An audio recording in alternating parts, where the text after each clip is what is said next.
ఈరోజు వివిధ ప్రాంతాల నుంచి రాష్ట్రం నుంచి వందలాదిగా వేలాదిగా తరలి వచ్చినటువంటి అభిమానులందరికీ నా హృదయపూర్వక వందనాలు.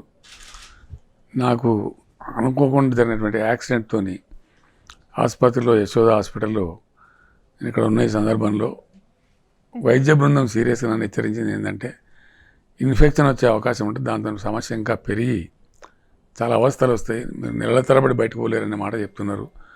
దాన్ని గమనించి దయచేసి మీ అభిమానానికి నేను 1000 చేతులు ఇచ్చి మీకు దండం పెడతా ఉన్నా. మీరందరూ కూడా ఈరోజు బాధపడకుండా మేము ఈ స్వస్థలాలకు మంచిగా క్షేమంగా వెనుదిరిగి పోవాలి.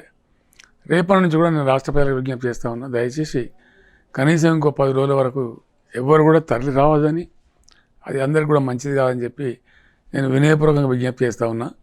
కింద ట్రాఫిక్ సిబ్బందులు కూడా ఉన్నాయి. హాస్పిటల్లో మనం కాకుండా వేరే వందలాది మంది పేషెంట్లు కూడా ఉన్నారు ఇక్కడ. వాళ్ళ క్షేమం కూడా మనకు అంతే ముఖ్యం. కాబట్టి మీరు అన్యదా భావించకుండా క్రమశిక్షణతో దయచేసి మీరందరూ తిరిగి మీ ఇళ్ళ క్షేమంగా చేరండి. నేను మంచిగా అయిన తర్వాత తప్పకుండా రోజు 10 మధ్య ఉండేవాడినే కాబట్టి మళ్ళీ కలుసుకుందాం మనం, దానికి ఇబ్బంది లేదు. దానికి ఇప్పుడు కింద కేటీఆర్ కానీ మన అక్బరుద్దీన్ ఓవైసీ మన మిత్రపక్ష నాయకులు కానీ ఉన్నారు, వాళ్ళందరూ మీకు చెప్తారు. దయచేసి నా కోరికను మన్నించి ఎటువంటి హాస్పిటల్ దగ్గర ఇతర పేషెంట్లకు కానీ నాకు కానీ లేదా ప్రజలకు కానీ ట్రాఫిక్ కానీ ఇబ్బందులు కలగకుండా మీరు వెంటనే తరలి వెళ్ళిపోవాలి, మీ ఇళ్ళకి క్షేమంగా చేరుకోవాలని చెప్పి నేను భగవంతుని ప్రార్థిస్తూ ఉన్నా.